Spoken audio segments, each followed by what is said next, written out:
been able to address them.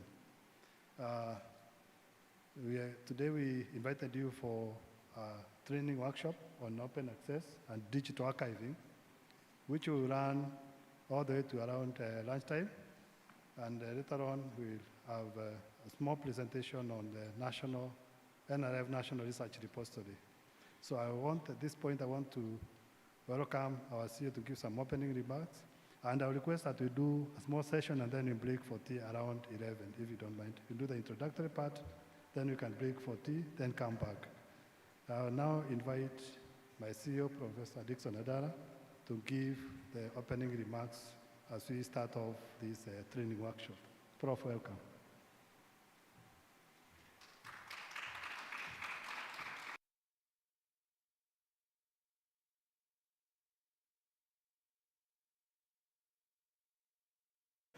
We've got a series of events that are going to run along the 5 days that we are here. This being a preliminary event for which we are training our researchers on matters open access and archiving. So it is an honor to welcome you all to the inaugural Kenya National Research Festival. This festival marks a significant milestone in our journey towards advancing research and innovation in Kenya. The theme of this festival is research partnerships and collaborations for socio-economic transformation, and is a testament for the crucial role that research plays in our nation's development. Through research, we can catalyze national growth, address societal challenges, and pave way for the prosperous future. The National Research Fund is committed to supporting research initiatives that thrive socioeconomic development. This festival is designed to bring together researchers, innovators, stakeholders from across the country and beyond to share knowledge, foster collaborations, celebrate the impact of research in our society. And to just take note, we've got our colleagues from NRF. NRF is National Research Foundation South Africa, who are going to take us through this process of training on open access and digital archiving. Over the next few days, we will explore key research areas including health and life sciences, agriculture and food security, digital transformation, and more. These areas are critical to our national development priorities and align with the Kenya Vision 2030 and the bottom-up economic transformation agenda, beta model. I encourage all participants to engage fully in discussions, exhibitions, and networking opportunities that this festival offers. Let us use this platform to inspire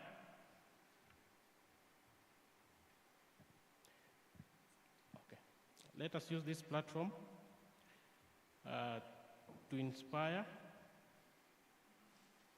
the next generation of researchers, recognize excellence, and build sustainable partnerships that will advance our research ecosystem. As we embark on this journey, let us remember the power of research to transform lives, drive innovation, and create better future for all Kenyans. Your active participation will make this festival a success and contribute to the growth of our nation. Before I formally open this workshop, I want to also inform you we've got the YSK, that is the Young Scientists Kenya, who are also exhibiting their research outputs at from high school level, and we would wish to have them now grow the journey of becoming future scientists. So take time also to visit the booths of these young scientists so that you can be able to mentor them and encourage them. With that, I welcome all of you to to the Kenya National Research Festival 2024. Let us collaborate, innovate, and transform our future through research. With those few remarks, I declare this workshop open. Thank you.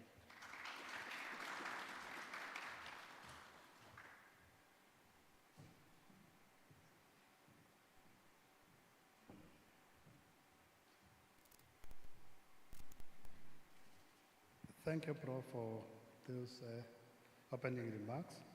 At this point, I want to introduce our facilitators this morning for this workshop. We have Dr. Muchono and Ms. Puleng. Maybe you can wave Puleng where you are. And then I'll invite Dr. Muchono to give some highlights of the training and the objective of the training before we break for tea and embark on the real training. Thank you, Kalip. Welcome.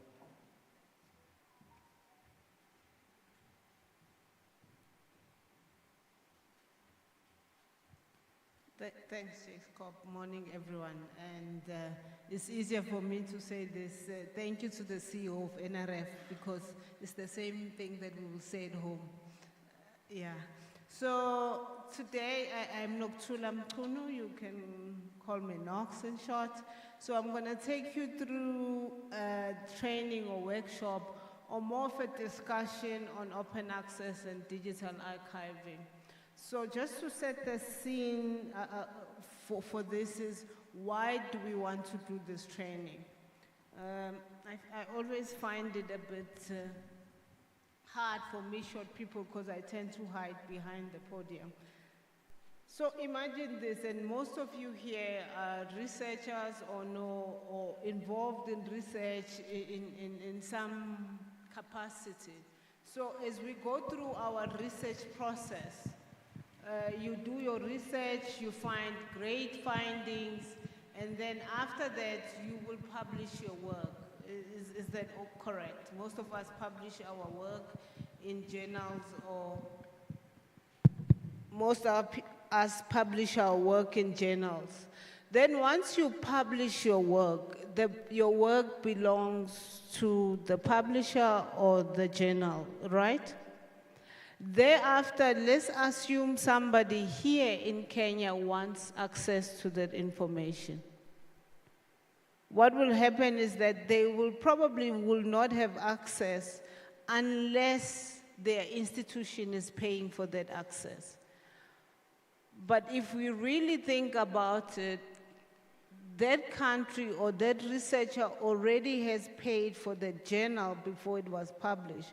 But once it belongs to a publisher, they have to pay for it to access it again.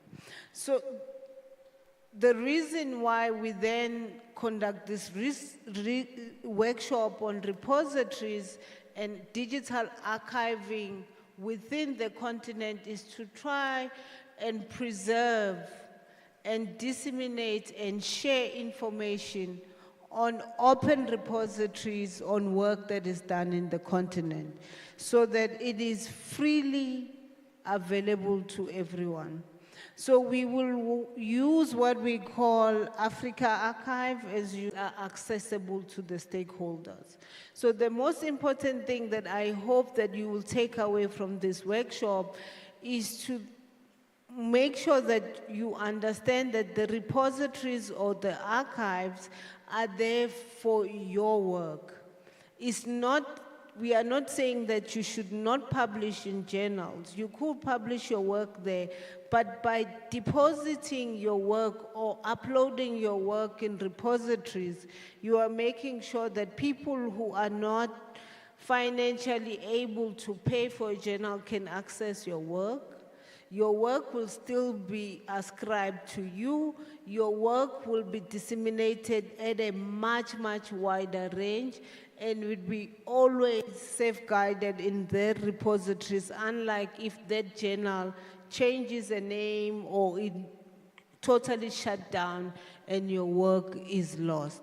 So I will stop there for now and allow you to go for tea, and then we can start our training proper.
screen setup is okay, we'll be able to continue the training. Just give us a few moments.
as I said before, T, that we're trying to capture all the research that is done in a digital archive so people can access it, disseminate it, and also save it for long-term storage. So, of course, when you do this type of work, you have to ask yourself, who owns research data or knowledge or the information that you produce? So we really have to think about this. Is it you, the researcher, or the institution that you work for, or the funder that gave you money, or in some cases, the researcher belongs into a group, and then, of course, is it the public? Is it no one or everyone? So when we work with information as we go through this training, we have to think about this. And if we think about the process in general of doing research and research funding, is that as a researcher, you either apply for funding from your institution or from the funder or from a donor, then you will do your work. So at the end of the day, who owns the research work? So in most of the cases, because the work is publicly funded, we would normally say the public or it's owned by everyone. So when you think about this, is that now when everyone owns the data, minus, of course, I won't discuss in detail IP issues in this room, minus IP-related information on the data. So how do we share information so that everyone benefits? So this first session, I'll try to go a bit quicker because of time. We're gonna talk about key open science principles or practices for scholarly publishing. So when we talk about scholarly publishing, we talk about communication or manuscript or data that is done by academic for academic use. So in the world, if we look up until 2018, when we looked at what the continent is producing relatively to the world, it is said that Africa produces less than 4% of the knowledge in the world. Africa makes about 15% of the world's population. So is it fair that we say Africa produces less than 4%? Is it really true that Africa produces less than 4%? So there are certain factors that influence these numbers. One of those is, of course, that the research that we do, most of the scholars in the continent are forced to publish in the journals in the global north. Please excuse me from using these definitions. It's just for a lack of better words that exist. So I will keep using global south and global north. So when the scholars in the continent are forced to publish in journals in the global north, the first thing you'll be told is that the research you do is not relevant. Of course, it's not relevant to the global north, but it's relevant to your community. It means it's not acceptable, but it doesn't mean you do not produce knowledge. Two, one of the barriers is the cost of the actual publishing. So in this day and age, for the past 10 years or so, but it has become really prevalent in the last 6 or 5 years, is the model to pay to publish. So if you have now a good paper and you need to publish it, and then it costs you $2,000 to publish a paper. I'm not sure how much is $2,000 in Kenyan shillings, but I know in South African rands it's closer to 40,000 rands. That's a lot of money. It's half a master's scholarship. It's a whole year of registering in a university for a master's scholar. You only publishing one paper. The question then becomes, how many researchers in the continent can afford that cost? It brings down our numbers and contribution. The next thing that kind of influence what we do is that most of our universities subscribe or are part of these university rankings. So universities are ranked according to certain factors A, B, and C, and then you are forced as an academic to try and work on this. Some of the things, again, that stops or prevents most African scholars from publishing is this bias of editorial boards. So if editorial boards are composed mostly of people from Europe or the US, of course, when somebody submits a paper from a particular country in the global north, there's already what we call geo-discrimination. They say, no, this person is from South Africa, I don't know, KZN, there's no way they can do this work. But if somebody is from the UK, of course they can do that work. So how does open science play into this? So the definition that we were working on today is based on the UNESCO recommendation, that it aims in that first bullet, make scientific knowledge multilingual. So can you imagine in a space where all our research, the UNESCO recommendation. For today, we're gonna speak on that one pillar. There's many of them, but we're gonna talk about open access, which is access to information. So some of these values of open science is, of course, you still have to have quality and integrity, benefit for the society, equity and fairness and diversity. And you can have a look of those principles of open science. I'm going to go a bit quicker on my presentation because of time, but I will share this training with the organizers so they can share with everyone who's registered. And of course, you could find this training in the repository that I'm gonna show you just now. So, of course, open access is to make your research achievement discoverable and accessible. So, I first want to pass this point to you. When we talk about your research achievement, we are not talking about only your journals. Some of you in your research, you do training. You can put that training as an output. Some of you, like I am today, have a PowerPoint presentation. This is an output that can be shared because this is your presentation that you prepared, but you can share it with somebody. And that requires time.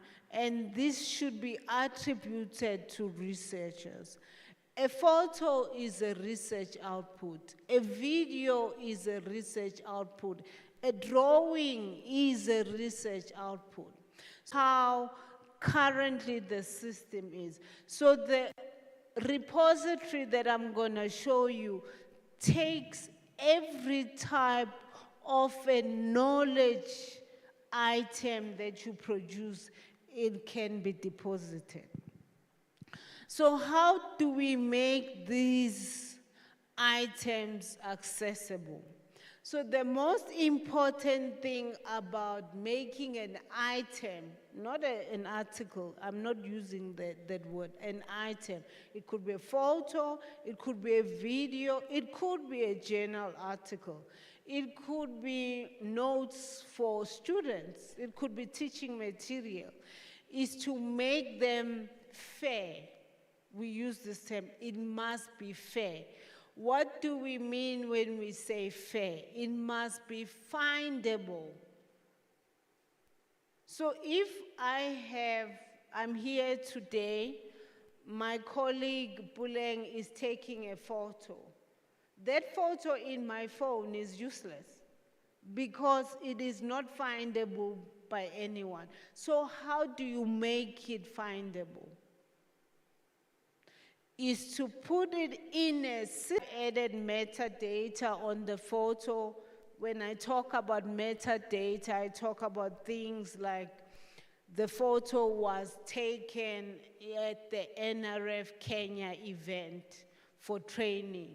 So if somebody is looking for a word in Google says training, that photo will pop up. NRF Kenya, that photo will pop up. But that photo will have a number. And most of you, that number, you know it as a DOI.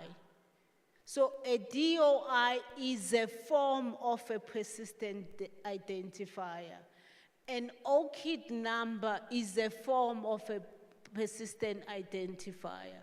So it's important for these repositories to be able to give researchers these PID numbers. That when you add your information, the repository attaches this number, that this number belongs to the item that belongs to this particular researcher. That means it will be easy to find. It is findable. It is then have to be the A, accessible. So now I have made this photo, is in a repository, I've added the persistent identifier, but I've locked the repository. It can only be accessed by users who are registered for this. So it is not truly accessible. So accessibility is important. Then we have what we call interoperable. So what for Google, if we have to think Google as a repository, if you type something on Google, it will send you somewhere else. And you may arrive at a particular page, and that page sends you somewhere else. It means those pages are working together.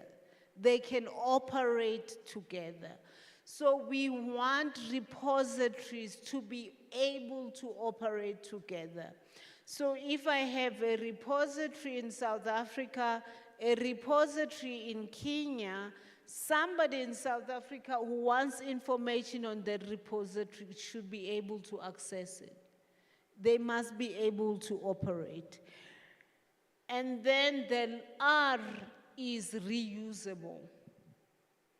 If you put information or knowledge, somebody must be able to read it, reference it. That's one way of reusing it.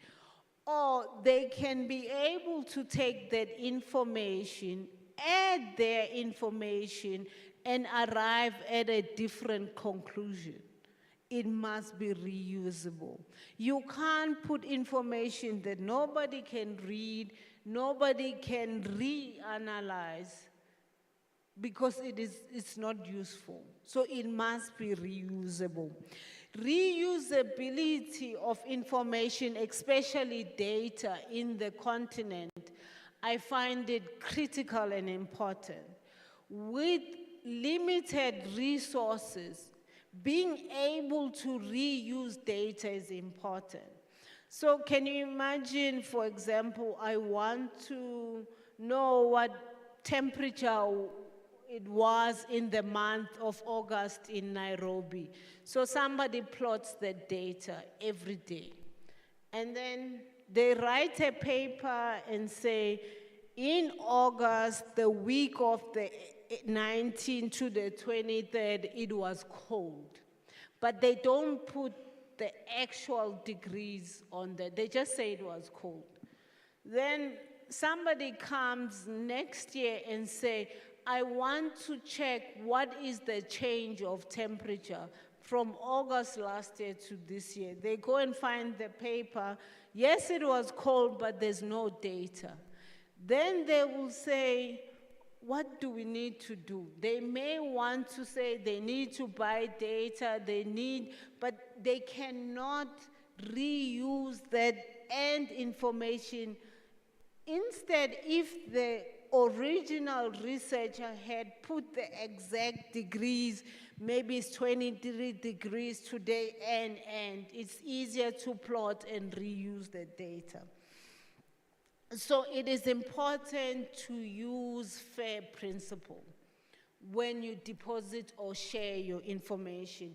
In commercial journals, they do this for you when you submit your paper, because of course they have lots of money and they want to sell a certain image, but repositories also need to be able to provide FAIR, especially with persistent identifiers.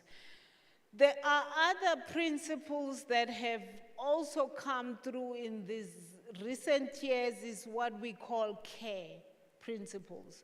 So your CARE principles, especially for us in the continent, really are important for indigenous knowledge data and information. Because if you use the FAIR principles, right, you can go to, I don't know, indigenous group, they have information, you just take it from them, you deposit it and you make it FAIR. But it does not follow what we call CARE principles, because CARE principles now talks about collective benefit. That information that is being shared, how is it benefiting the society? Are you just simply taking or extracting information from one community and sharing it for another community at a cost of another community? And authority of control. We know with indigenous knowledge systems or traditional knowledge systems, the authority of that knowledge should rest with them. They must tell us how to share, when to share, whom to share it. The data does not belong to the researcher. It belongs to the authority of the traditional knowledge holder or IKS knowledge holder. And responsibility. How we share information and with whom, we must be responsible. You must think of this again in health, in saying a group or a particular group of people have this high disease or A, B, and C without asking them if you can share this knowledge. And of course, it's obvious, E is ethics. We must try to follow ethical protocol when we are sharing information. So I've started talking a little bit about persistent identifiers, that they are important to find the information. So I've made examples of persistent identifiers, which is DOIs, which are attached to a particular item, and ORCID IDs, which are normally attached to a researcher. And then, of course, we have RAW, which assigns PIDs to institutions. So when we talk about persistent identifiers. For example, they are all connected. So if you see you have a researcher there, they have their IDs, they produce certain items, but they work for a particular organization. So you can ask a question if you want to know what's happening in a particular organization, or you can ask what does a particular researcher produce, or you can then search for a specific item. A little bit on this, I'll go quickly on licensing. It's important to think about licensing and the decision tree about how you share certain information. Some information or processes can be produced using specific software that may require licensing. So licenses themselves have open license, you have closed licenses, you have paid licenses. So these are some of the questions or the decision tree you can use to reach a decision how you share this information and where to publish. So I'm going to now go to the next section on discovering results, your research results. So how do you discover research results? And of course, there are certain engines. For example, I know most of us use Google Scholar, but now we have what we call OpenAlex, you have the Lens. These are just some of the examples of databases that are there. And of course, if you've used Google Scholar, you just put the item, you can see the university and the researcher that is involved in there. I'm going to now talk about what really I'm trying to preach today is preprints and preprints repositories. So preprints and preprints repositories operate a little bit different from your actual articles. So when we talk about preprints, we are talking about an item of a journal that it is still work in progress. It has not been peer reviewed. You have just simply typed a draft document.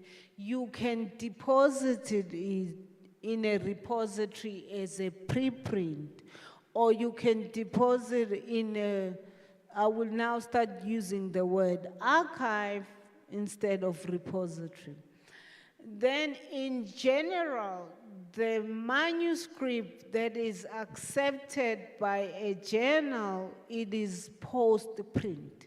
It is the final version of whatever you submitted, unless, of course, some researchers, after you publish, think you still need to do some correction.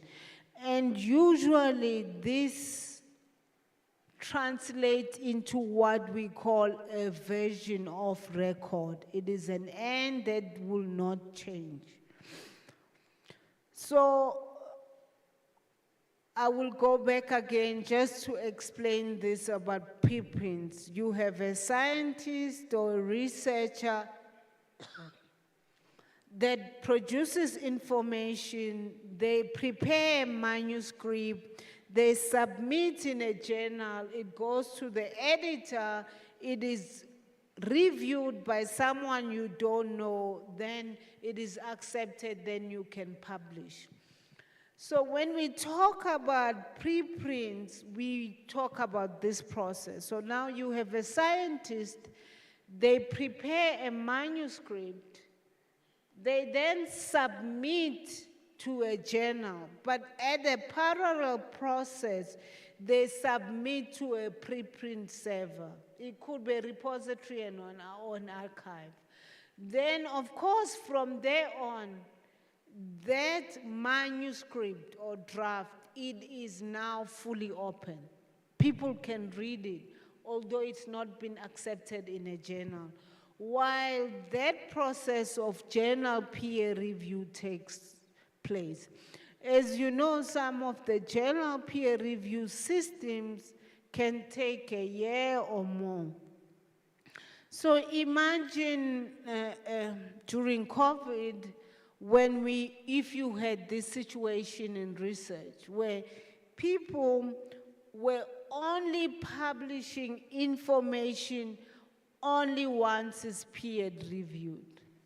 So, for example, in South Africa, I know researchers were working on different strains of COVID. If we had to follow this process, some of the strains we will still not know even today, because it will be sitting with some journal and some reviewers, and then, of course, the peer review process will take place. However, the process of preprints has radically changed this. So during COVID, a lot of research was published in repositories and archives and preprints. This was because of the agency of the work. So when people were when people were finished with their research, they would immediately write the manuscript and then publish it in a preprint server, then submit it to a journal to make sure that that information is available for the public and for governments to make decisions. So preprints are actually important to get the information quicker to the right people that require the information to make the decision.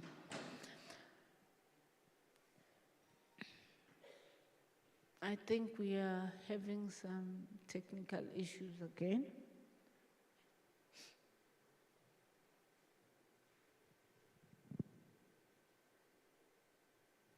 So I'm going to ask here in the room, just a show of hands, how many people have used an archive or a preprint service? I only see one hand. Or repository, 2, 3, 4, 5, 6, yeah, thank you. So this is the problem, this is the challenge of using archives, is that us as academics, we are not very accepting of archives because we're still trained on publishing in journals. And also we fear that if you put your work in an archive, you might be scooped if it hasn't been published. In effect, this is not true. So when you publish in an archive or in a repository, it's actually easier to protect your work because somebody else may be also doing that research. But by you putting it in a repository and of course with the right persistent identifier, you can show that this work you had completed it before. Because when you go to the journal, they'll say, no, this work was published by somebody else, so you are late. You can actually protect your work as being the first person who published that type of work. However, we still need universities and research institutions to accept or give recognition to preprint deposits the same way they do to journals. So, of course, there are a couple of examples of these archives or repositories. Today, I'm going to talk about a little bit more about Africa Archive because this is what, as the NRF South Africa and AOSP, and also with our other partners, meaning NRF Kenya, we want to promote and support as an archive for the continent. And if anybody has another archive or repositories, we are open to making all these repositories interoperable with Africa Archive and connected. So, of course, there is a database where you can find these repositories. If you want to find a particular repositories in the continent, you can go to re3data.org. It keeps information on repositories. Before I forget, Africa Archive is what we call a generalist repository. It means you can deposit under any topic. There are repositories that are specific for a type of work. So, for example, bioarchive, it is for life sciences. So sometimes you may want to choose a repository that is specific for your community. So under that, for example, you can find there is a repository called Kenya Open Data. If you go to the repository, the R3 data repository that I talked about.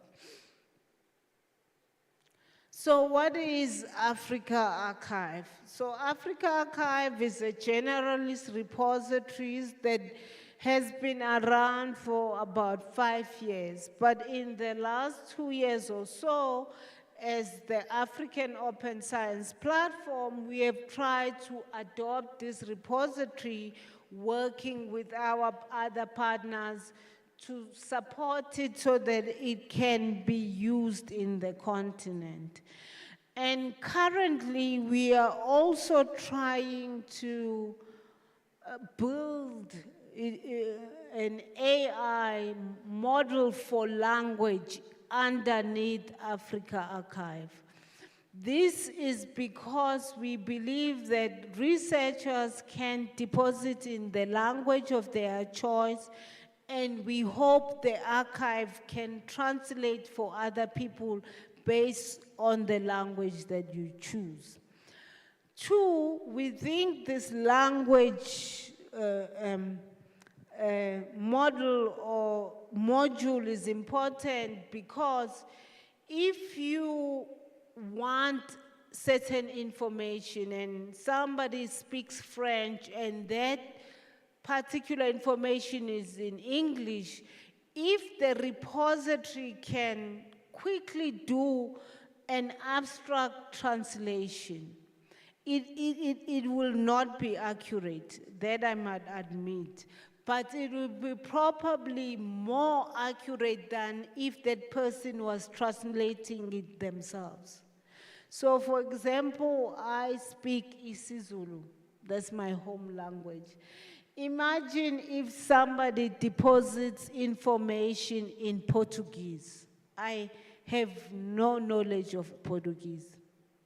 However, if that item is in Portuguese and I click there and ask the repository to give me the abstract in English, for example, I can have an idea what that paper is about, and then see if it's really worth trying to find a translated version, because there'll be no way that I can translate that paper for myself.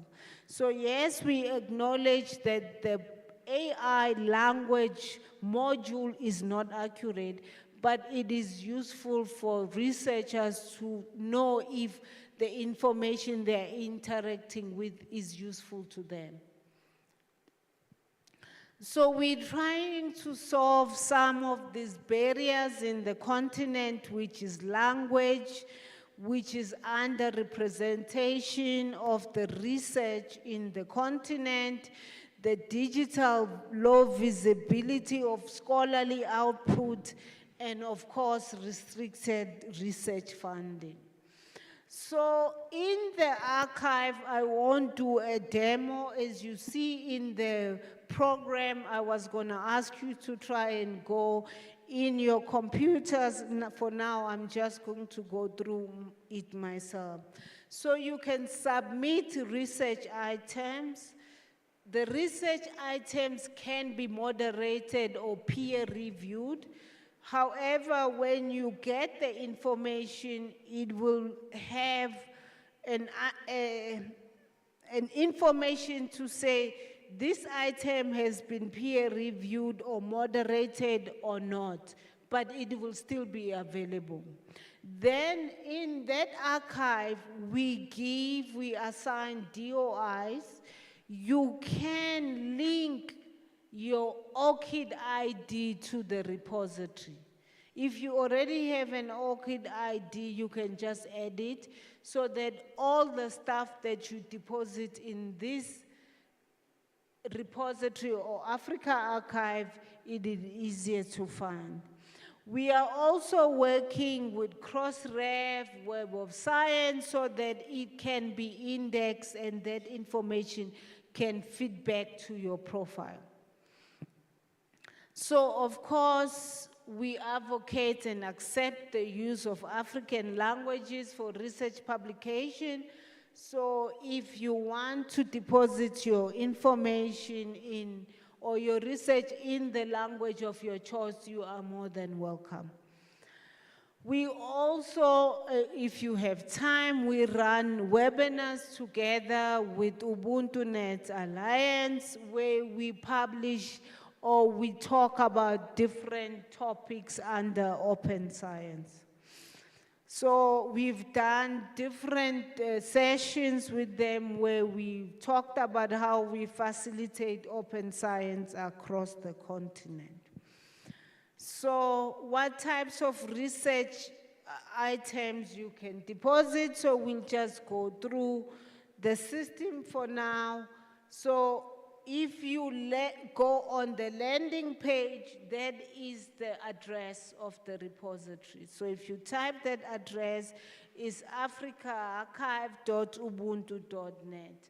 So Ubuntu Net Alliance, some of you might know, is an alliance of all NRENs in the East and Southern Africa. So in Kenya, I know Kenneth is the NREN.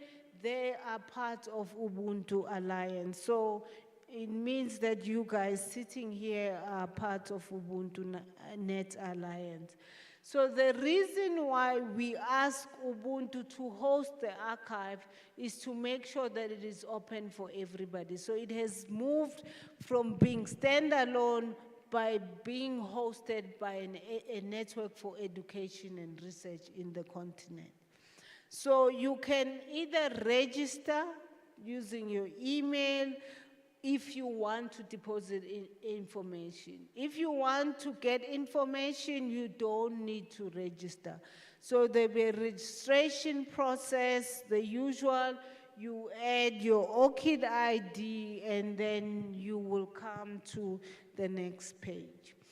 So in the next page on the side there, what we've started to do is that you will see we have what we call community, collections, item, and process. So today I will talk a little bit more about collections. So I'm going to showcase what we mean by collections. So once you are in Africa Archive, you want to deposit an item, you click collections, it will ask you what is the collection the item you're trying to create. If you see there's quite a lot of things that are there. So you will probably choose what we call the general repository for now. So where everything, your conference paper, your workshops can be put inside. When you are in a community, which I'll show you, it will show and then you can choose that particular community. So today I'm going to demonstrate the collection that we did for COVID-19 rapid grant. It's called CAGIF. So the COVID-19 rapid grant started around 2020 as a response to COVID by African granting councils with certain partners, as you can see there with all our partners, and SGCI, which Kenya were part of this grant. So researchers apply for this grant, and under that grant, you had different themes that researchers were applying for and conducting research under that theme. So this project closed end of last year, 2023. However, the items for these collections are all sitting either with a commercial journal that the researchers published in, or they are sitting in their computer and their desktop. So imagine if in the next, hopefully maybe in the next round, we get another epidemic. We then have to use the information that was produced here. Of course, you'll have to check online the journals that publish this work. If they are not free, you'll have to pay for it. And also, you will only get information that is only published in commercial journal.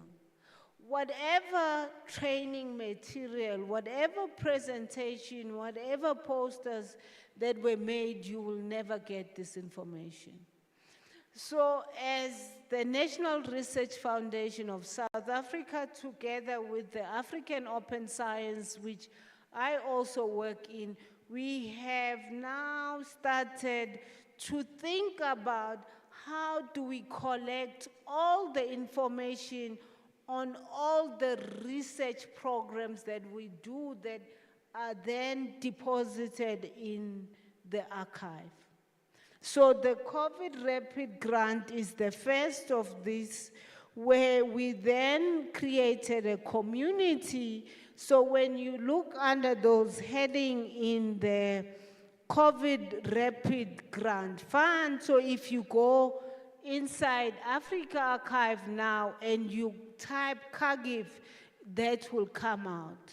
So you can check or search by authors, which we had nearly 70 or so researchers in the project. You can search by title. You can even search by country. So you can check what Kenya did and it will give you information. So this is free. If you type this, you don't have to pay. Even if you are not registered on the archive, you can. The registration on the archive, I'll go again, is for you to deposit, not to access. It's for you to add your information. That's why we need you to register. So if you look a little bit on that submission page, I won't go in detail, you will add the author or authors, the title or other titles you want to add. If it's already published, you can say that it is already published. This is important. Again, let's assume you did great work and you published in Nature. Right? Some people don't have access to Nature. By you adding that research article, you put the same number that you publish in Nature. It's easier for people in the continent to access that information without having to pay.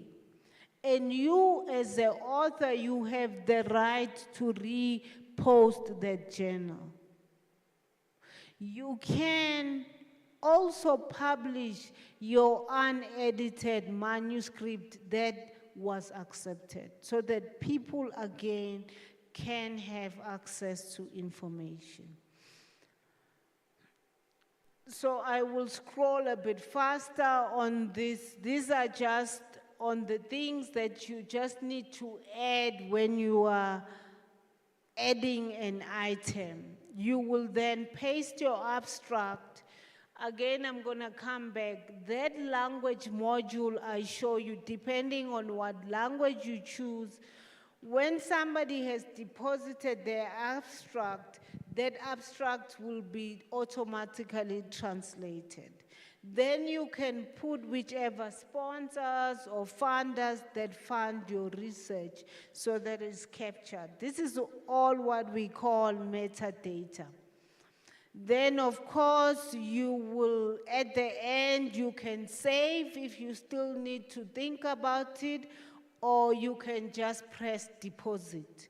Once it's deposited, it will have an DOI, and then people can access your information. So what I was talking about a little bit when I was saying that you add your sponsors, your country, because we can extract information on the archive based on country. You have Gambia as example, but all those African countries you can get information currently on the repository.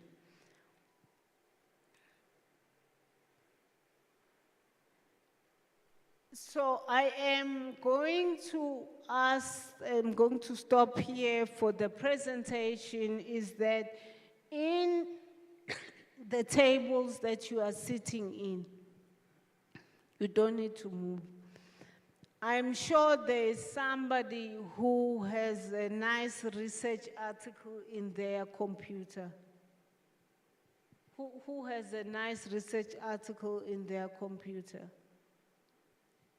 In each table, this must be done. And I'm going to give you, because Ms. Puleng, how long will be your presentation? 15 minutes. So I'm going to give you 20 minutes or so before she has to do a presentation, that I need you to pick an article in each table, and then I would like that article to be written in the language of that community that the article was aimed at. Not in English or whichever one.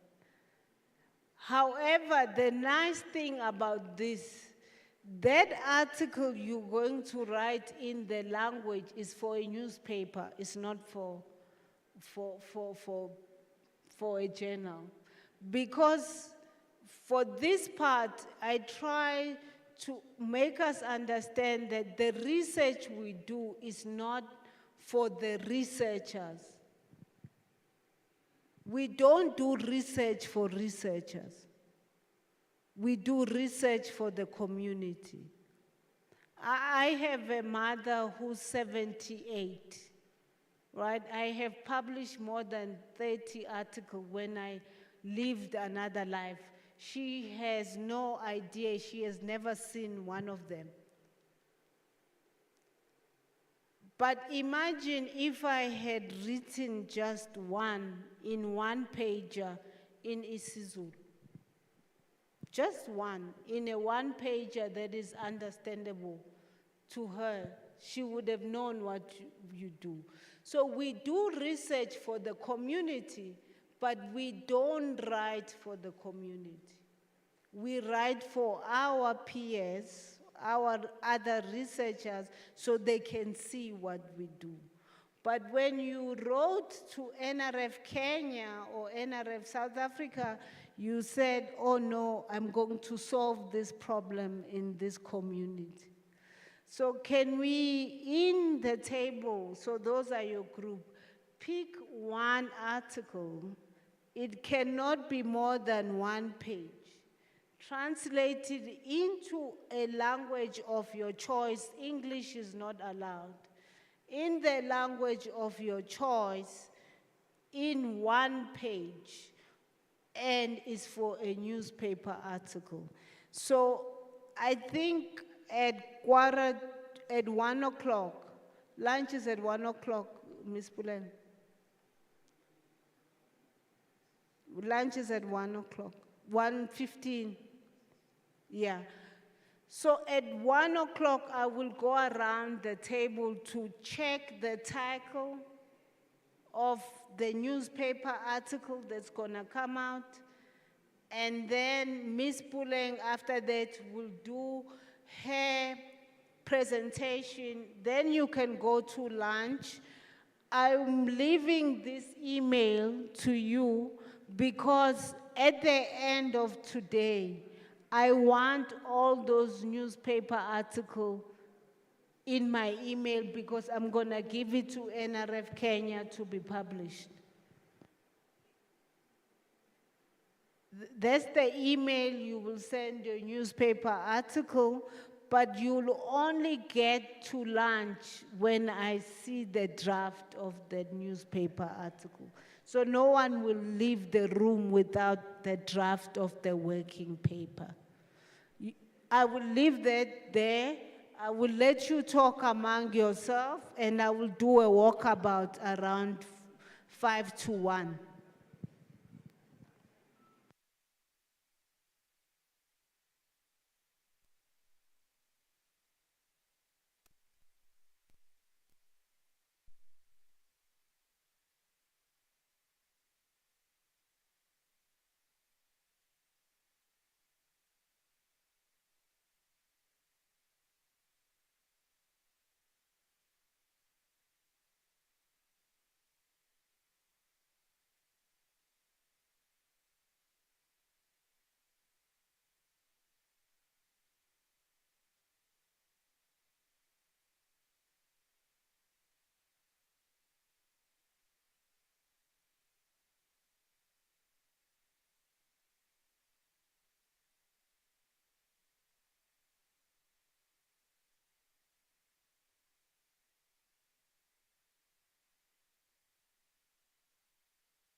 National Research Repository is a digital open access collection of research outputs from different research institutions funded by the National Research Fund.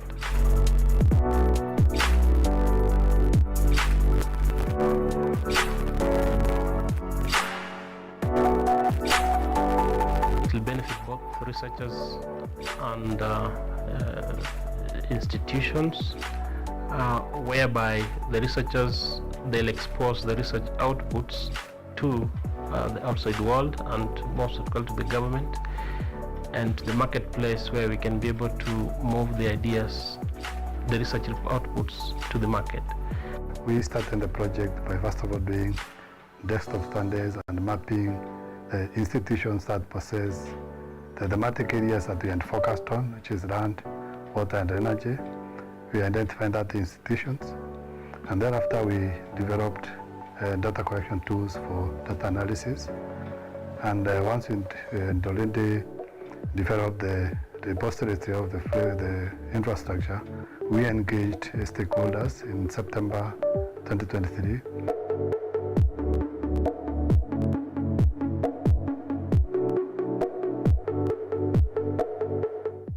We've done the repository in a modular form, and we've only covered 3 sectors. We intend to expand into the other sections that we've not been able to harvest, and be able to build the repository.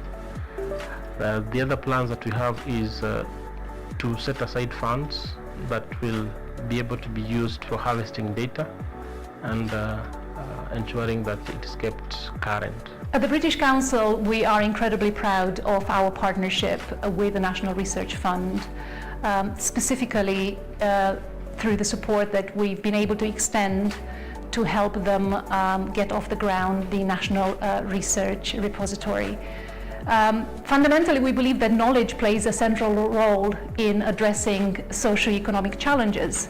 And through such centralized platform, through the National Repository, we are helping the NRF to increase awareness of research that has been undertaken in Kenya. We are also helping to increase access to such research outputs, and by doing so, hopefully we are enabling potential users to access and to utilize this research to address national, regional, and global challenges.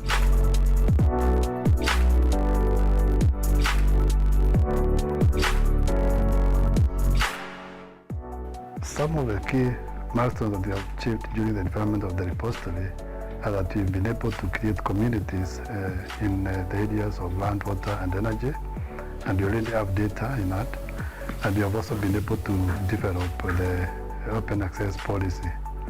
We have also had a few challenges during the journey for the development of the repository, because some of the work, research work, is not in digital format, and we could not capture that. So we're looking forward to work with more partners and see how we can digitize the work which is not digital format, so that it is also captured in the repository.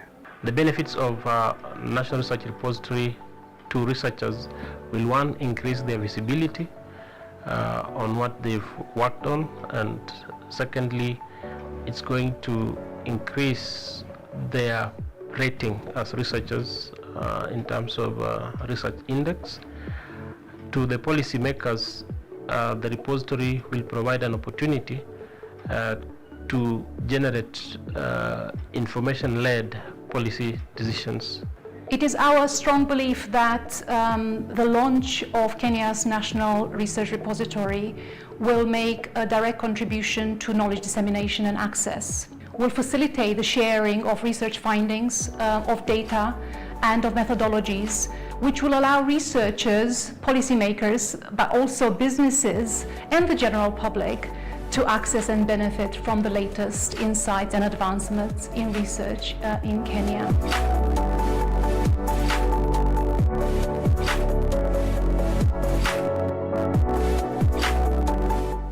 We thank the British Council for coming in handy to support the National Research Repository. We are calling to more other like-minded partners to come join us research fund to expand beyond the scope that has been realized through the British Council. We are already moving into a new phase of the project, which will see a mapping of research around food security and agriculture. And it is our strong belief that building on this proof of concept, other funders and other supporters from Kenya and overseas will acknowledge the value add of the National Research Repository.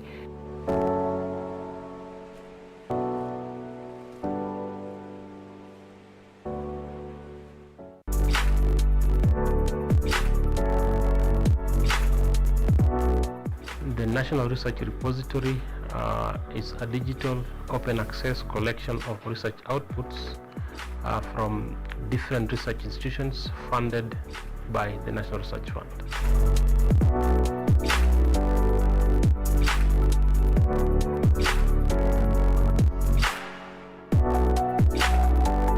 It will benefit both researchers and institutions, whereby the researchers, they'll expose the research outputs to the outside world and most particularly to the government and to the marketplace, where we can be able to move the ideas, the research outputs to the market. We started the project by first of all doing desktop standards and mapping the institutions that possess the thematic areas that we had focused on, which is land, water and energy. We identified that institutions, and thereafter we developed data collection tools for data analysis. And once we already developed the repository of the infrastructure, we engaged stakeholders in September 2023.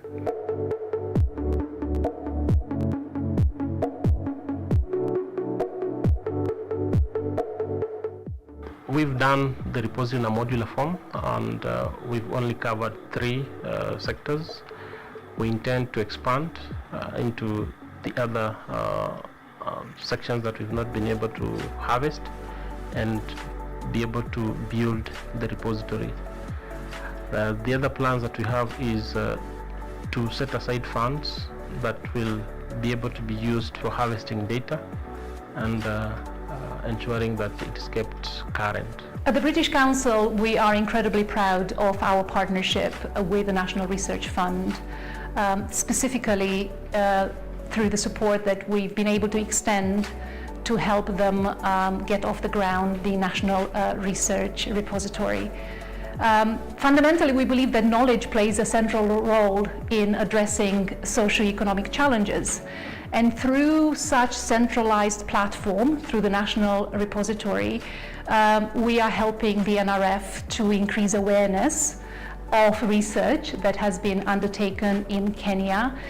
We are also helping to increase access to such research outputs, and by doing so, hopefully we are enabling potential users to access and to utilize this research to address national, regional, and global challenges.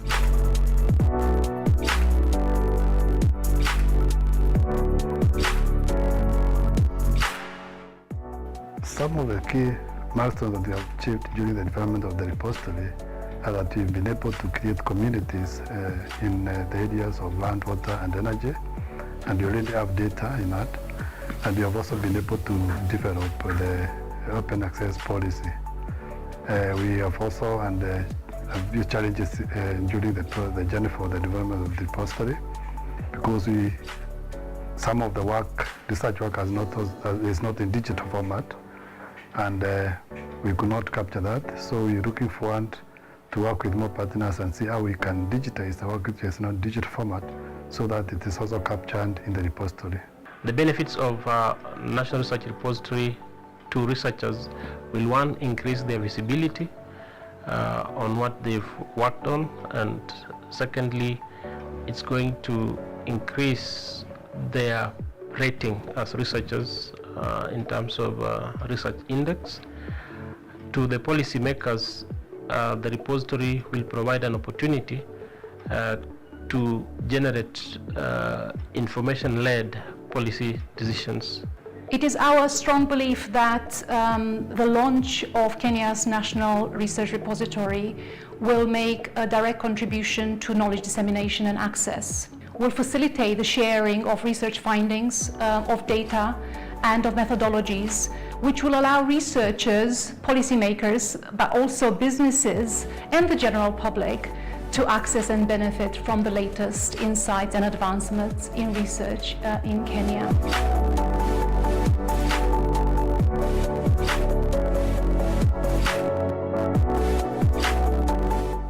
We thank the British Council for coming in handy to support the National Research Repository. We are calling to more other like-minded partners to come join us Research Fund to expand beyond the scope that has been realized through the British Council. We are already moving into a new phase of the project, which will see a mapping of research around food security and agriculture. And it is our strong belief that building on this proof of concept, other funders and other supporters from Kenya and overseas will acknowledge the value add of the National Research Repository.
Sakuzokushintshela esikhaleni uyomufica ekhohlwe usekhona ayikunzima ukuthanda umuntu Sakuzokushintshela esikhaleni uyomufica ekhohlwe usekhona ayikunzima ukuthanda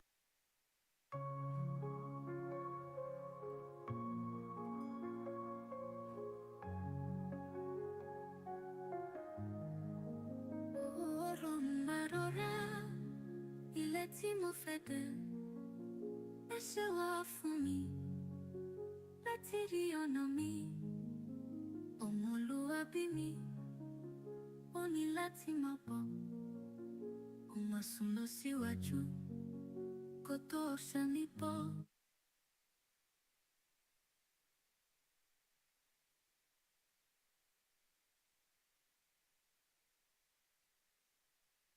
Morning. Ìgbà tí ayé ń sọ̀kalẹ̀, àwa máa tó wà lára. Ọmọ tí a jìyà kọ̀ọ̀kan ò lè já. Ìgbà tí ayé ń sọ̀kalẹ̀, àwa máa tó wà lára. Ọmọ tí a jìyà kọ̀ọ̀kan ò lè já. Ẹ sọ ilẹ̀kùn sílẹ̀, ẹni tí ó nílẹ̀ etí. Ọ̀nà kan wà fún wa. Ọjọ́ kan ni yóò wá. Hope for tomorrow. No give up, fight the sorrow. No matter what it happen, you'll see by the morning. Hope for tomorrow. No give up, fight the sorrow. No matter what it happen, you'll see by the morning.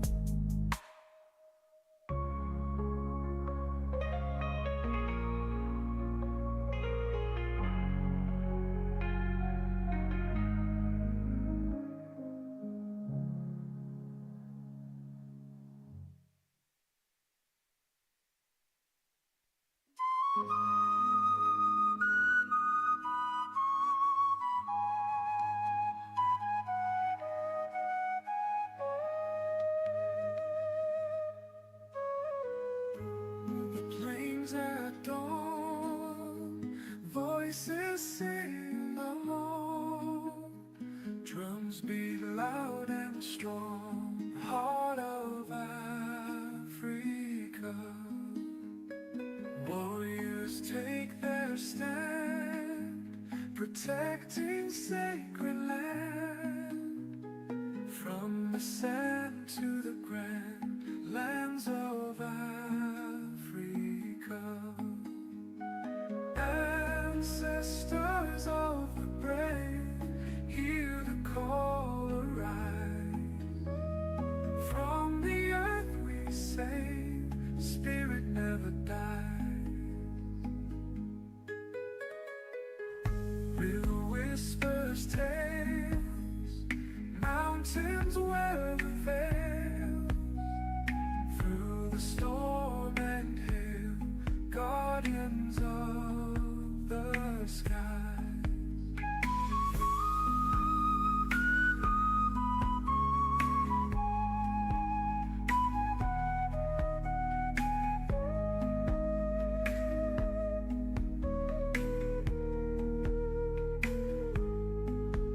Feet pound on the ground,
again, everyone. While you are getting ready for your lunch, I'm going to ask Ms. Puleng to just do a short presentation on opportunities that NRF South Africa and NRF Kenya engages in. Then after that, we'll probably go to lunch. Then you can continue working on your newspaper article thereafter, and we can, after Ms. Puleng's question, because I don't want you coming back here after lunch, I can take questions and she can take questions, and then after that we'll break for lunch, and then you can email me those newspaper articles at any time today.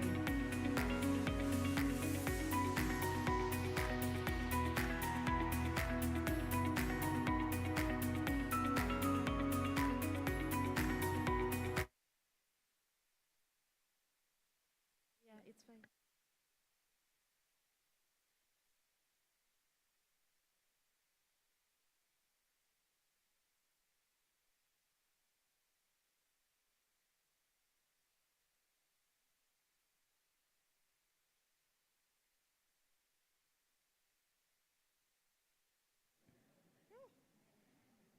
Good afternoon, colleagues. My name is Puleng Titlo from the National Research Foundation of South Africa. I work in the Strategic Partnerships Division at the NRF, and we are sisters with NRF Kenya. So we thought this is a great opportunity for us to show opportunities that are available for Kenyan researchers and students. So I'll just take you through a short presentation. I'm standing between you and lunch on those opportunities. I won't present everything today, but we'll leave our contact details that you can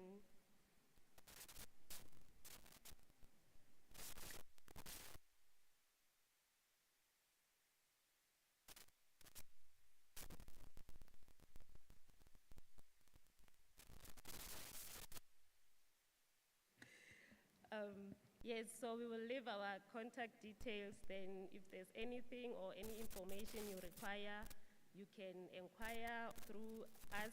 But we are not responsible for most of the programs that we will share on today. So we will link you up with colleagues that are responsible for those programs. The light is too bright for me. That's why I brought my laptop here.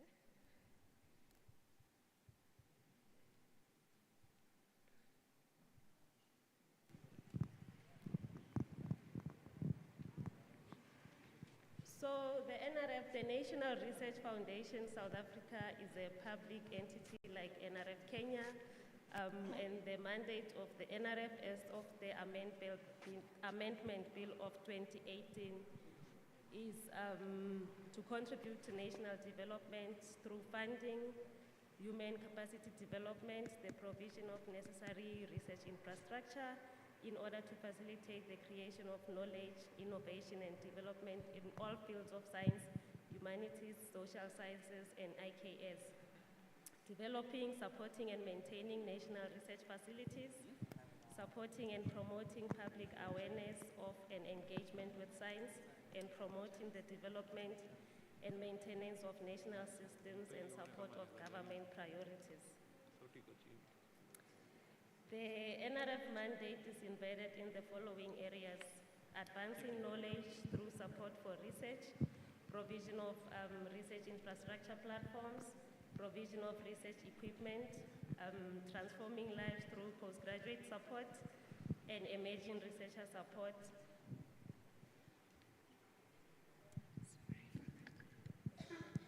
Is it on? Inspiring a nation through science engagement via education, awareness, and communications, and strengthening the national system of innovation by building partnerships and synergies, and providing system-wide information and intelligence to the government and the society. We would like to believe that the NRF is the largest public funder of research on the continent. We have a budget of about 350 million invested across all knowledge areas, And this includes funding that comes directly from the government, funding that we leverage, and through other contracts. The NRF takes a holistic approach through human capital development. Sorry. The NRF takes a holistic approach towards human capital development. So we take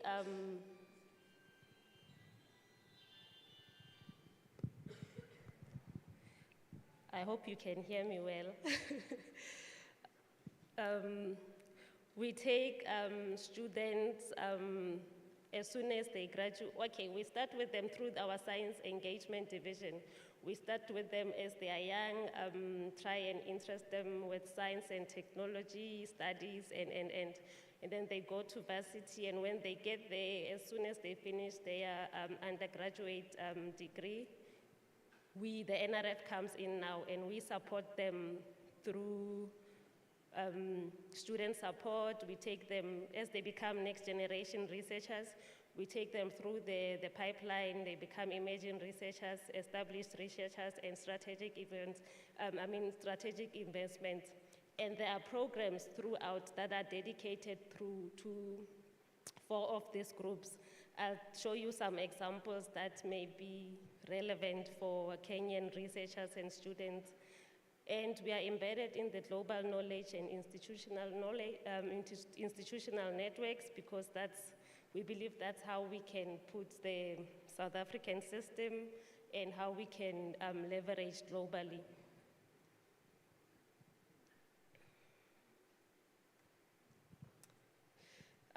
There's also strategic investment in advancing knowledge for society. So every year, the NRF launches calls for postgraduate funding. These are honors, masters, and doctoral funding. This was a call for the 2025 funding.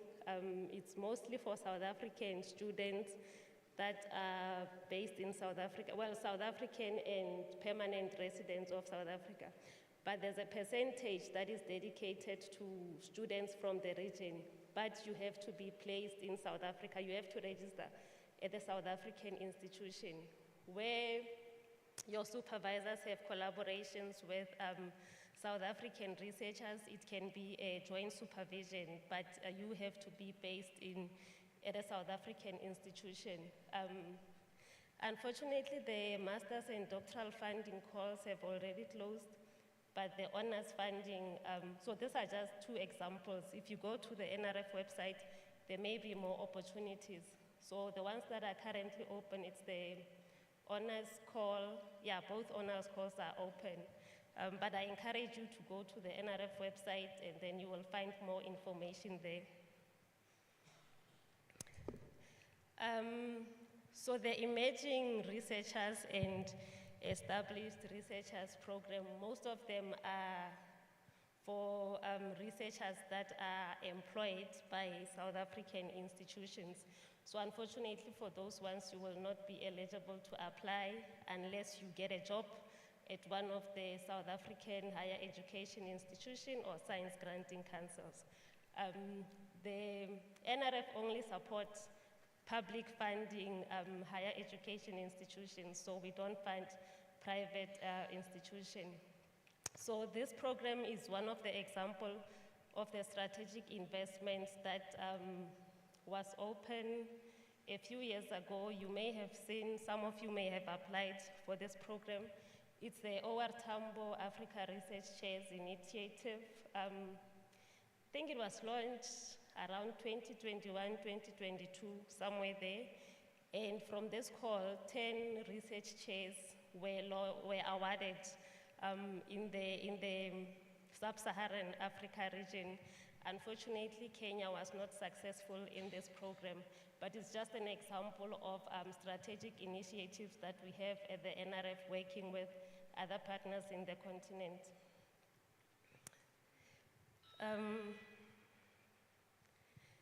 I did say that one of the mandate of the NRF is research infrastructure provision. So the NRF also maintains and facilitates the national research facilities. We have 5 that fall under NRF: the South African Astronomical Observatory, South African Radio Astronomy Observatory, Itemba Labs, SCION, which is South African Environmental Observation Network, and then SciUp, South African Institute for Aquatic Biodiversity. There's actually another one that is responsible for science engagement. It's called SASTA. So at these facilities, so we always say that the NRF is a funder and a performer of research. So research is conducted at these facilities. So it's an opportunity for you as Kenyan researchers to collaborate with researchers at this institution, or to access their research infrastructure, or if there's a students that need training here and there, you can collaborate with them. Last year, we were hosted again by NRF Kenya in Mombasa, and we visited one of the research institutions there, Kimfrey, I think it's called. And it was encouraging to see that there's some work that they're doing with some of these facilities. This just shows the spread of the facilities in South Africa. With regards to the Africa engagements, NRF has 23 bilateral agreements with other countries. Some of them are country to country, like through our ministries, our Department of Science and Innovation, and the Ministries of Science and Technology, or Science and Innovation in other African continents. Some of them are just bilaterals between NRF South Africa and NRF Kenya, for example. So where there's an NRF logo, it's the countries that we have had joint bilateral programs with. And I am happy to say that we have had a very successful bilateral agreement with NRF Kenya, with South Africa Kenya, and NRF Kenya. I think we've had 4 or 5 calls that were launched between us, and we are currently doing a review of that program. Hopefully, depending on the outcomes, and if there's funding available, we will revive that bilateral agreement and launch calls for research. These are just some of other examples of the partnerships that we have on the continent. I'm sure some of you have heard or know about the Science Granting Council initiative in Sub-Saharan Africa. It's a multi-funded initiative. We work with 17 other science granting councils in the continent. And through that, it's aimed at capacitating the science granting councils. But through that program, we have had programs that have come as a result of the SGCI, the OR Tambo research chairs that I mentioned, the CAGF that Knox spoke about, I'll talk more about AJ Core, and I'll also talk more in the next slide on the EASA regional membership, the AOSP, which Knox is responsible for, the Future Africa. I think we'll talk more about this as well, and just other programs that we are involved in the continent. These are some of the multilateral research programs that I mentioned. So through the SGCI, we also support research projects.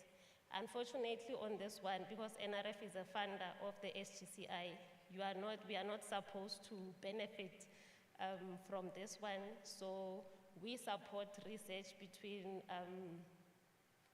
countries. For example, NRF Kenya has collaborative agreements with other councils or other countries. Of the 17, there's one, I think they were just successful now in one of the program. I forgot it's NRF Kenya and, you don't remember? Uganda. Yes, NRF Kenya and Uganda. So there's something coming for Kenyan researchers for a collaborative program between Kenyan researchers and Ugandan researchers. And there's been many more that have come out of the SGCI that the NRF and the DFG actually have supported. There are other projects that were supported by CEDA, by IDRC. And then the COVID Africa Rapid Grant Fund that Nox spoke about. The Global Research Council is a network of science funders in the world. So the SGCI is science funders in the continent, in sub-Saharan Africa. The Global Research Council, it's global. It includes other funders that are outside of the continent. And there was a call, the SDG pilot call, to accelerate the achievement of the SDGs. And I believe some of the Kenyan researchers were successful in this program. I don't have the numbers, but it's just one of the examples that we've been working with NRF Kenya on for the benefit of Kenyan researchers. Another program is the Africa-Japan Collaborative Research. So AJCO is a partnership between the NRF of South Africa and Japan Science and Technology Agency, which aims to support joint research and innovation projects in environmental sciences. We work with other science granting councils. NRF Kenya is one of them, and we've had 3 calls, I think, for AJCO. The 4th one will be, there's a slide actually on AJCO, which I will talk about later. Can I just check, of all the Africa programs and multilateral projects that I've mentioned, is there anyone that has benefited from these programs in the room? If you can maybe just raise your hand. AJCO, the Rapid Grant Fund, the SDG pilot call? No one? Okay, thank you. It means you are not getting the information. We'll make sure that it comes to you somehow. So yes, as I said, the AJCO, we are now on the 4th call. It's a collaboration between NRF South Africa and other science granting councils. The other science granting councils are also putting in money into the program, and that's why researchers from those countries are also able to apply through the call. The 4th call will be coming towards the end of the year. I'm not sure of the timelines, but in July, on the 18th of July, there was a webinar that was held. The challenge that we have realized in this multilateral programs is that the researchers sometimes struggle in finding collaborative partners. So this is a webinar aimed to bring them together and link them up with other researchers from Japan, from South Africa, and from the other SGCI participating countries. As soon as the call is launched, I think it will be on the NRF Kenya website, it will be on the NRF website, it will also be on the SGCI website, so you can check them.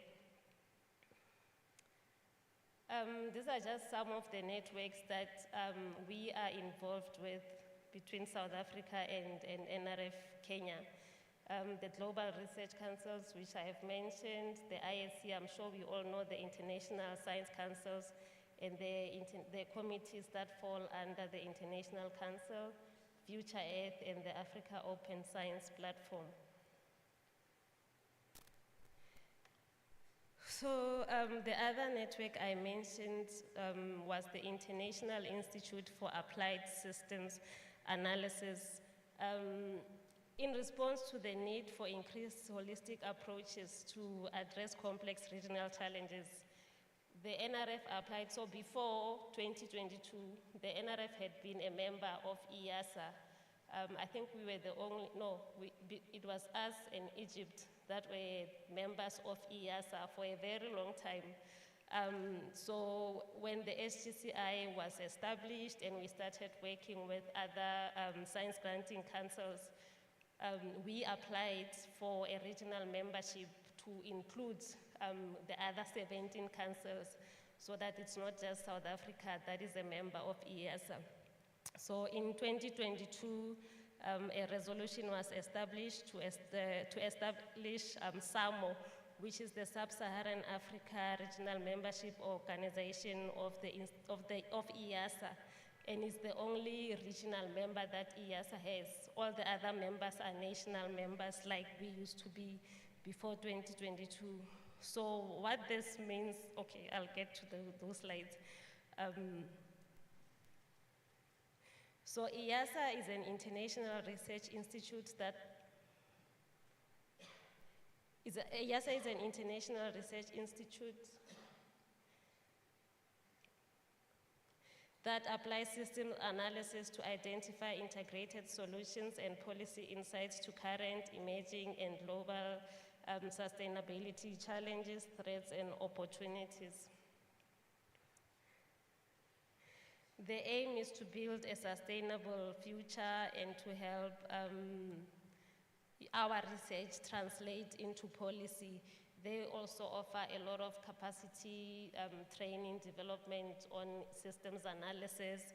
They are available for research collaborations between South Africa. So as a regional member, you as Kenyan can access any opportunities that are available at EASA. So if there's a researcher or a research topic or project that you are interested in, by us being a member, then you are able to access or to talk to those researchers and access those opportunities. And then every year they have a call for postdoctoral fellowships and the Young Scientist Summer Program. The Young Scientist Summer Program usually takes place between June and September every year. The call will be open in October of this year. And then the postdoctoral fellowships as well, it's an annual call. I'm just not sure about the deadlines for this one. Like when is it opening and what the deadlines would be. So as Kenyan researchers and students, you are eligible to apply for all these opportunities at EASA. You can find the information on their websites, but we also post on the SGCI website, the NRF website, and we do share with NRF Kenya sometimes to disseminate. So through EASA, we have, through the regional membership, we have established a Sub-Saharan Africa Systems Analysis Center, and we offer scholarships for doctoral students to come and study in South Africa. Unfortunately for now, you have to be based in South Africa, but the plan moving forward is for all the regional members to be able to support doctoral students throughout their studies in partnership with EASA. For this call, we partnered with the British Council. Unfortunately as well, the call closed. This was for funding for next year. The call closed in July, but all the students in the 17, including South Africa, which makes it 18, students from those countries were eligible to apply for these opportunities. The next call, I think, will be next year. So the NRF launches a call every year between March and June. So if you can check for your students to be able to apply for these opportunities. I won't talk about the AOSP. I think Knox spoke more about this. And then the other network that we are involved in is the Belmont Forum. So the NRF, working with Belmont Forum, has developed a collaborative research action. We call them the CRA, call in support of Africa's Union climate, environment, and sustainability goals and priority areas for Agenda 2063. The call has, so initially it was led by the NRF, but other partners are available to contribute funds here. And those that have indicated that they want to participate in the CRA for environmental sciences are indicated there. So where it's submitted annexes, it means that your council or the country has committed funding to this call, and you are eligible to apply then for the Belmont Forum call. Knox is involved more on this one, so if there's anything I'm leaving out or is not correct, she'll correct me towards the end. So the call is currently out. The call is currently out. I think it's for expression of interest or pre-proposals, and then the full proposals will be in end of October, right? Yes. So the nice thing about this call is that it's led by African researchers. There's co-creation with non-academics, and it's multilingual.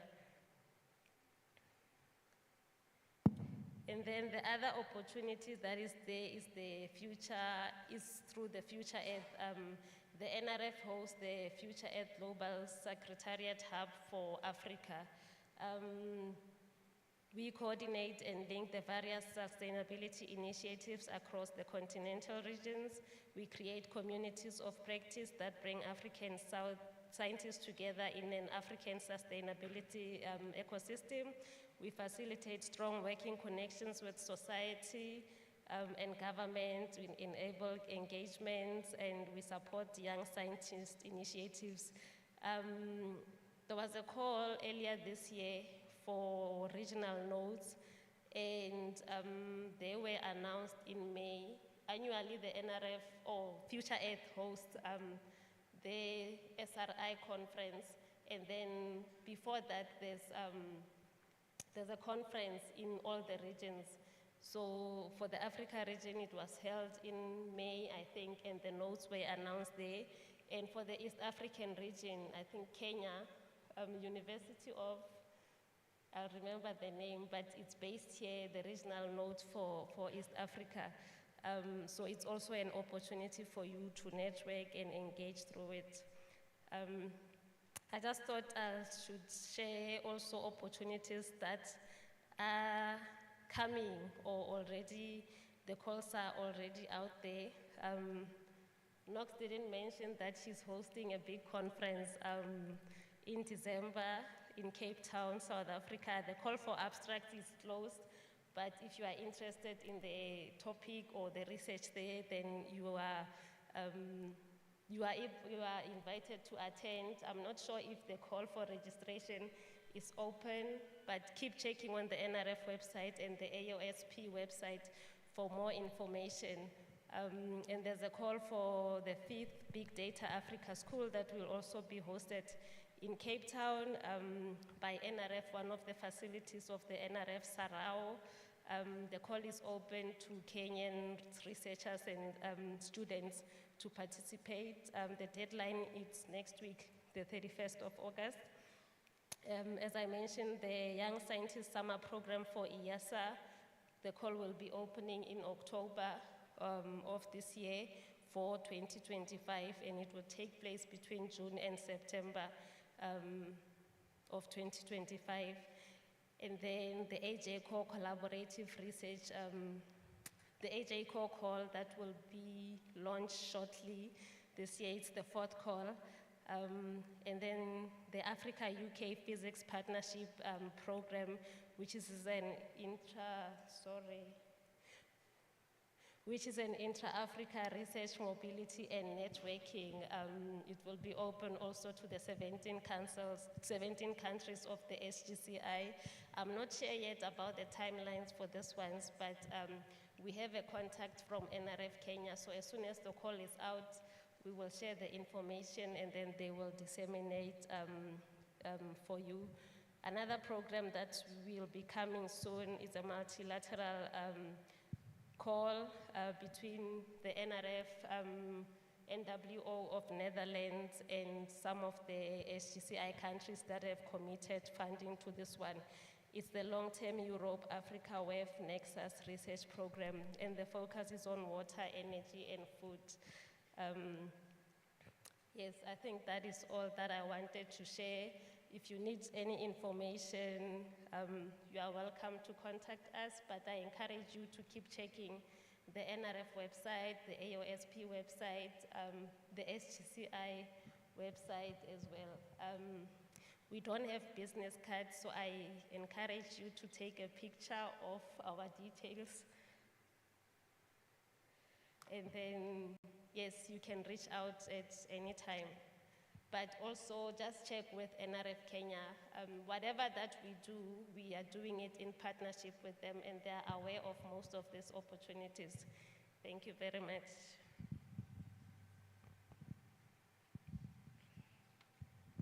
We can take one or two questions because of time, quickly. Do we have any burning questions? But we are still open to having discussions during lunch. And we are here for the whole week. Yes. Bump into us, you can just ask any question or for information.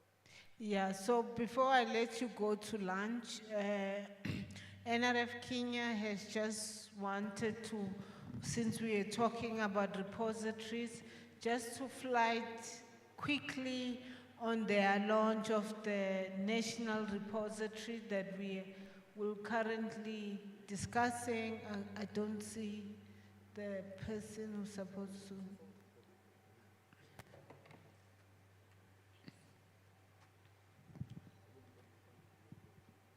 Yeah, and then once she's done, she will let you go. You can go to lunch. It's been great having you here. Do not forget to email me all those articles.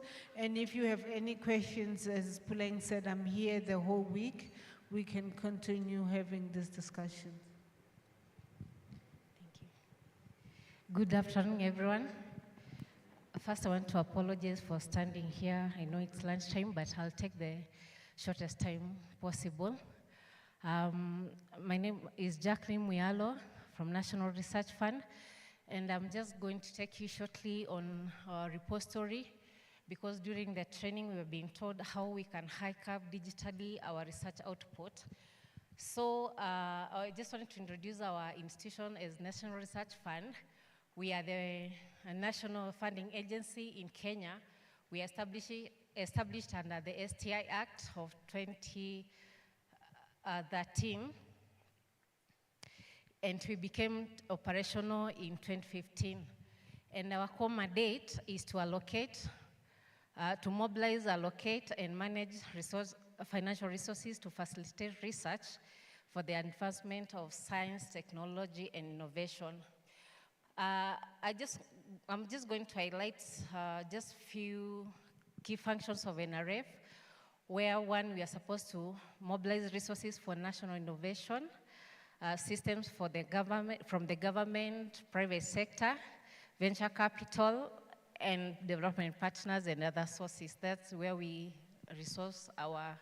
mobilize our resources from. And after we resource mobilize, we are supposed to prudently manage and invest the funds towards research development. We are supposed also to support development of human resources through grants to persons or research institutions or universities. We are supposed also to allocate funds to research and promote multidisciplinary collaboration among universities and research institutions, and that one has been so core to us. And to link one of the functions to our repository is we are supposed to compile and maintain a national database of research and innovation projects that we have been funded as NRF, and those others funded by other agencies. So just to take you through how the background information about our national repository, it is a comprehensive and centralized online platform which is designed to store. Sorry, I'm not moving my slides. So it's a comprehensive centralized online platform designed to store, manage, and provide access to national research data. And the rationale of developing this national research repository was to address the fragmentation of research data across various institutions. And it also aligns with one of our core functions, which I've mentioned. We are supposed to compile a national database for the research which has been funded by NRF and other agencies. And the initial phase of this development of the repository, we were funded by the British Council and foreign Foreign Commonwealth Development Office, and they supported us to put in data on land, water, energy, food, nutrition, security, and sustainable agriculture. So when you go to our repository, that's the research outputs we will get. So why did we come up with the repository? First, or the importance of this repository, it will complement the disintegrated institutional repositories by domesticating all research outputs. Meaning our repository is not coming to abolish the institutional repositories, but is here to have that information in one-stop shop. So it's also increased the visibility of research outputs of our researchers, because when we put it online there will be a lot of people who will be searching for that information, and our researchers and research institutions will be able to get the viewership from all across the world. It will also provide a national platform for different actors in the STI subsector and engage access to data and information. We said in the morning forum, access to information is very key, and it also shows the previous completed research outputs and research projects. So this one will help us to avoid the issues of duplication, because you find if we don't have this data in one store, many people will be duplicating the same research and to be using a lot of resources to fund the same research which has been funded already. It will also provide a knowledge base that facilitates a STI policy dialogue, information there, providing recommendations to inform policy formulation and implementation. We know policies are very key, and we want our policies to have evidence-based. So we can get this from the research which have been funded. So when we go to implementation process, the development of our national repository, it has been a collaborative process. That means that is not only NRF we participated in this, but we had a comprehensive data stakeholders mapping exercise where we reached out to research institutions and research institutions and universities, where they nominated vocal persons who helped us to key in that data in our repository. We had also stakeholders engagement for buy-in. We had that public participation, because in every project we need to involve the public, because whatever monies we are using is for the public. And then we did repository data collection and uploading. So that is the process of implementation. So I'll just show you some key features of our repository. And one of the features is intuitive and user-friendly interface. When you go to our repository, you can easily access the data, and it's very friendly. And our repository is interoperable, where with other institutional repositories, and other institutions, because as I mentioned, we didn't want to come up with a repository to do away with the other repositories, but we want these institutional systems to work together. We are not here like to say the others, they're not working, but we are here like to have one store data storage. And now when you go to our repository, you'll see a registry of all repositories in Kenya. But because this is a continual process, we've not managed to put all, but we are going to put. And this register of repositories is categorized by the counties, because you know in Kenya we have different counties from the 47 counties. So we want all the research institutions in the 47 counties, they are paying our repository. And another key feature is we have a very powerful search and filtering capabilities, where you can search by subject, by author, title, the funder, and also the category or the date of issue, that is the publication. Then our repository also provides analytics reports, where in each research article you can see the number of views. You can also then see the number of downloads. So as a researcher, you will be able to track how many people are visiting your article and how many people have downloaded it. And when we are seeing the views, you can also see how many, the viewership is from which countries. If it's from Kenya, from UK, that one will get it from our repository. It shares a comprehensive data management where we are planning to have the researchers to upload their data sets from where they are. So that if you want to publish your research output or publication, you can just do it from your institutions. And just to mention, we have our open access policy, which has been adopted by our Board of Trustees. And this policy will manage how the repository will be handled, right from the admin and the users. Another thing we have in our repository is now the researchers' profiles. We know we are in the STI sector, so we want to create profiles for our researchers in Kenya. So if there is any researcher from maybe different country, they are looking for an expert in a certain area, they can easily get you and connect with you. And this one, we want to increase the collaborations among researchers. From Pleng's presentation, we've seen we do a lot of collaborative research. So from this, we'll be able to match-make our researchers with other researchers from other countries. And that is one of the key, that is one of the key features we feel it's good. So we have also data management, comprehensive data management. That is what I was talking about, and the researchers. So I just want to, I click on these links so that you can just have a view of how our repository looks like. And if you want to have access, you can also scan here and to go direct to our repository.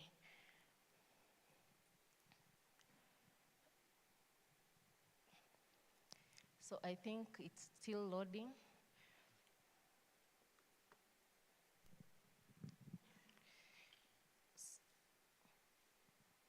So if you have scanned, I think you can go to our repository homepage.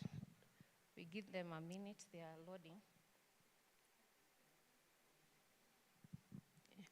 So when you go to our repository, we have you can browse by collections. We have the register of repositories. Yeah, good, it's there. We have the reports, we have the publications and research profiles. For research profiles, we have not input, but we are working on it. So I just want to get to the research publications. I show you how you can. The research publication, now we go to one of the research articles. Research publications.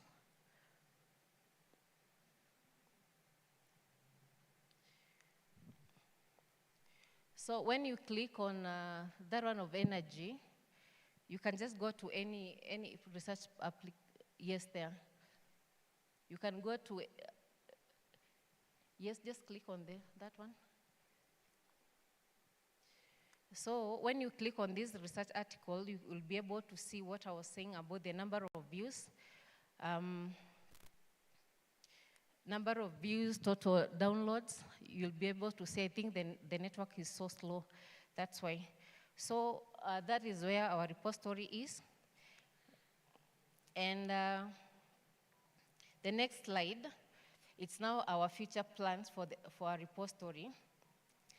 We are planning on having an ongoing enhancement and user feedback integration, because I mentioned the development of the repository is still ongoing.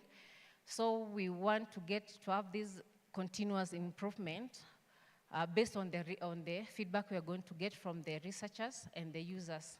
And this will ensure that our platform remains relevant and it meets the effective needs of the research community.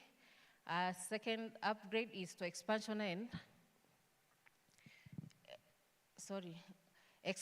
innovation, where we plan to expand the repository scope to include new thematic areas and integrate cutting-edge technologies like AI-driven data analysis.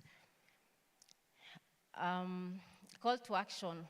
Our call to you today is to encourage you, the researchers and research institutions which are here to present and actively participate in the repository by contributing the data, that is the research data, and also publications and other resources. And also we invite you to share your experiences and suggestions on how we can work together and improve and refine our repository. If you need more information about our repository, you can visit us to our booths and to explain more. That is our contact. If you want to contact us, you can reach out through those, the email address, or you can visit our website and get our contacts there. Thank you so much for listening.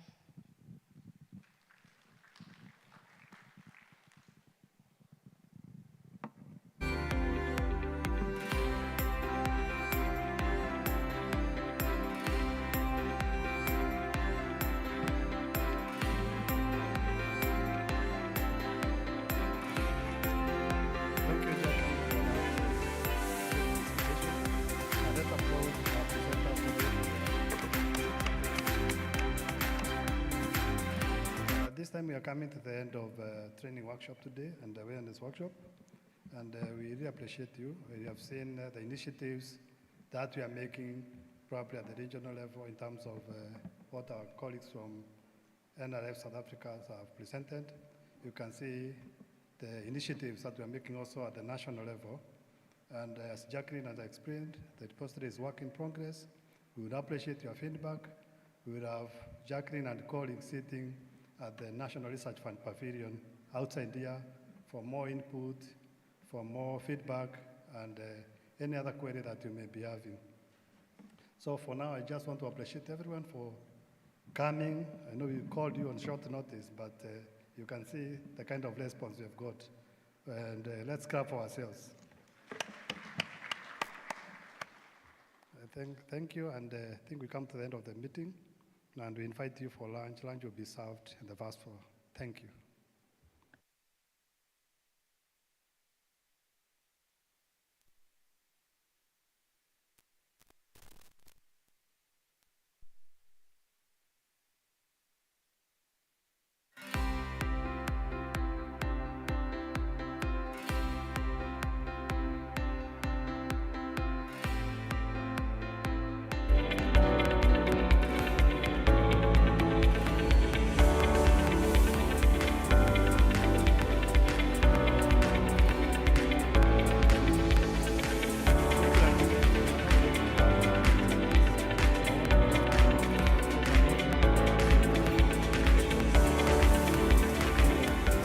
This equipment is very, very important in that prior to its acquisition, we had ones that had a limit, like the atomic absorption spectrophotometer. So it will not really separate and hold a very minute level of separating substances that could be in a sample. So it limited our staff a lot. So we had to spend together with them a lot of money giving them to ship those samples, like even outside Kenya. And that usually now ends up expending a lot of time. The researchers will not get the result